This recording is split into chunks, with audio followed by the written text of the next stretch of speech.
Second podcast is on the scientific revolution and enlightenment that took place between the 15 and 1800s. The key major idea that we need to know when we talk about the scientific revolution is going to be that we challenge old ideas. Before the 1600s, the Catholic Church was the ones who really controlled any ideas that were coming out about the world, the shape of the world, where it revolved around the sun, or in this case, how the sun revolved around the earth. And two key beliefs that came about. But the church said the earth was the center of the universe and that the earth was flat. We know that today to be false, but we needed thinkers to come about during the scientific revolution who were able to challenge the church. And this was a scary thing, because keep in mind, anybody who was a heretic or talked about the church could be excommunicated or kicked out, or worse, they could be killed. So this was one of the really major ways that the church was challenged during this time period. Protestant Reformation was a major cause of the scientific revolution. The church had lost its absolute hold over the minds of the European people. During the Middle Ages, we know that the church was the centralized institution that had unbelievable amounts of power. The Protestant Reformation is going to change that. During the Protestant Reformation, the church lost its hold as an absolute monarch over the minds of the European people. For the second time, we're going to say that, because it's important to know that the church loses power during the Protestant Reformation, and it becomes more susceptible to scrutiny once again as we move forward into the scientific revolution and enlightenment periods. Copernicus is going to be the first of the scientific revolution thinkers. He was a Polish astronomer who said that the earth revolves around the sun. So he came up with the heliocentric rather than the geocentric model. This was very controversial during the time, and he knew it. He just couldn't prove it. But the individual who's going to prove it is Galileo. Galileo is the man who proves the heliocentric model and builds a telescope in order to prove it. The Catholic Church is going to ban his writings, and they are going to ban him.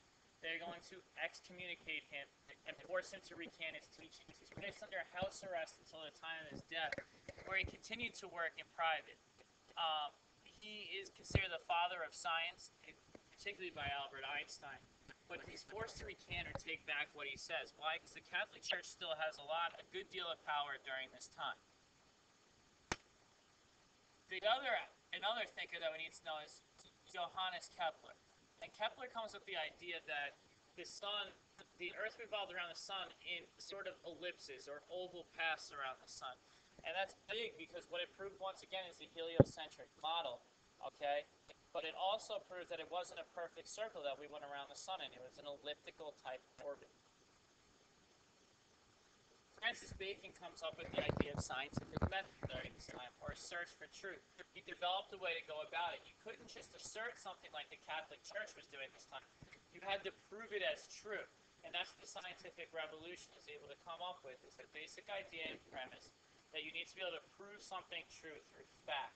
So it has, and you can see there, the 8-step model that becomes the scientific method and a way to prove the ideas of all these thinkers of the time period. Isaac Newton is another one. He's going to prove the model of gravity. It was said or thought that an apple fell from a tree and is going to hit him, and because of that, he is going to think of, gee, why did something fall from the sky? And that's how he found the idea of gravity. He also developed calculus to prove his theory. But it's said now that it wasn't God who was pulling things down to Earth. There was this force greater than God that was going to be gravity that held you down on Earth, number one, and pulled objects to the ground, number two. If you would like to freeze this podcast right now, you could look at a couple of other discoveries that happened during this time, particularly because of increases in technology, but they aren't things that I'm going to cover in detail, so I'm going to be moving on from this.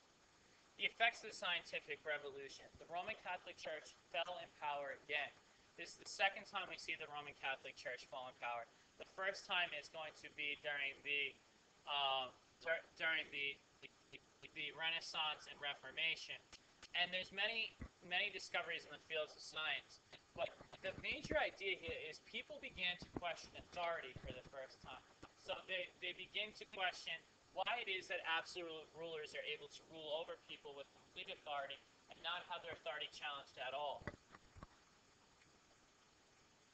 The scientific revolution is going to lead to the Enlightenment period.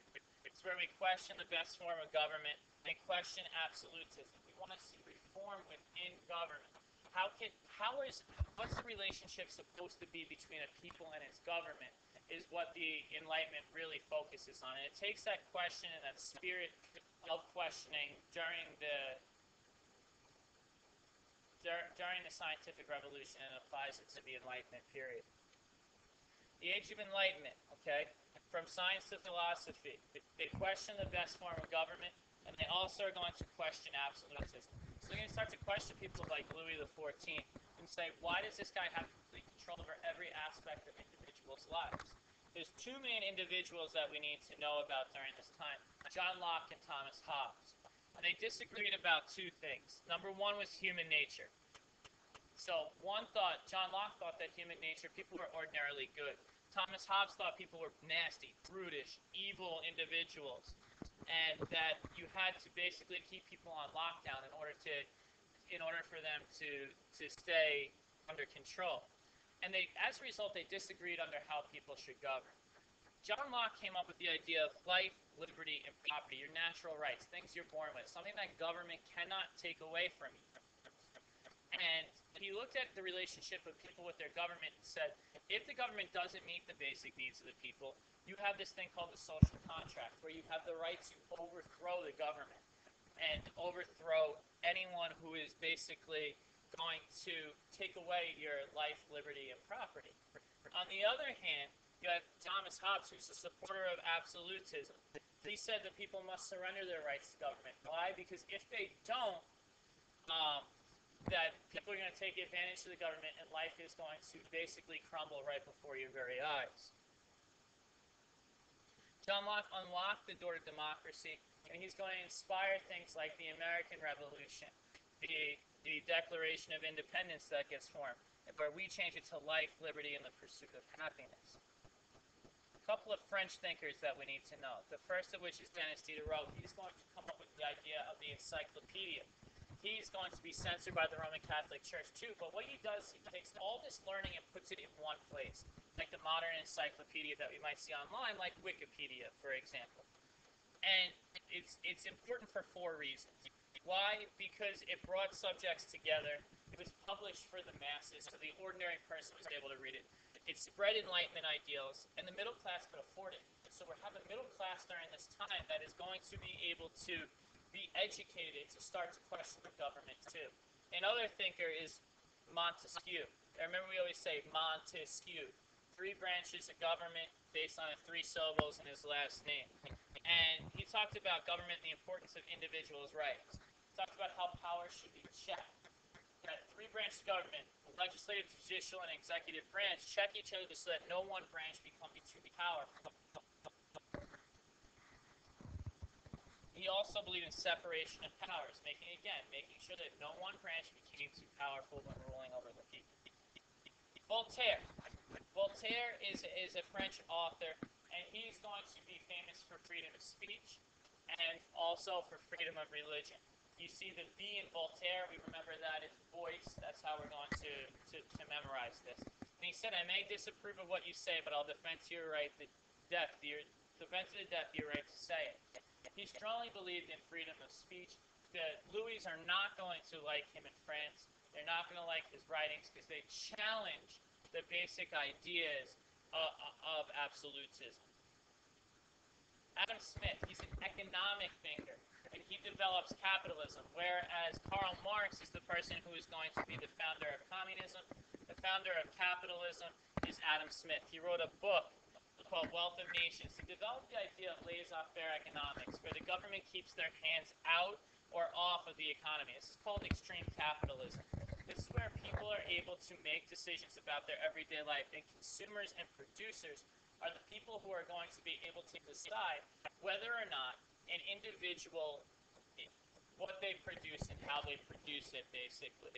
So he said the government should have little to no role in the everyday lives of business. So if you wanted to open up a pizzeria, for example, you should be able to open up a pizzeria. That shouldn't be an issue, and you can charge whatever you want per slice. And you can pay your workers what you want to pay your workers. You can make whatever kind of pizza you want. You have all the tools to make the economic decisions, and what fuels it is basically consumers and what they want. If a consumer wants your product, you're going to produce more of it. If a consumer doesn't, you're going to produce less of it. And Adam Smith saw this as the way to wealth, and that's why he writes the book, The Wealth of Nations. The spread of Enlightenment ideals. They go to America, okay? And this is where we look at the effects of the Enlightenment period. Number one, kings and queens start to share their power for the first time. They realize that they have to increase individuals' rights and protect the rights of the people. So that's where we get the term enlightened despot. And that's individuals like Catherine the Great. Two, questioning and challenging of absolutism. People like Louis XIV are going to begin to be questioned. They can't just rule with unlimited absolute power. There's an increase in literacy rates throughout Europe during this time. The middle class and the lower classes are going to start to be able to read and write. That's a dangerous thing for absolute rulers because now people understand what their natural rights are and they want that life, liberty, and property. Then you have the American, French, and Latin American revolutions, which are all caused by the Enlightenment. They're sparked by the Enlightenment because now there's a common rhetoric and there's a common theme that people want in their government. It's the end of podcast number 2.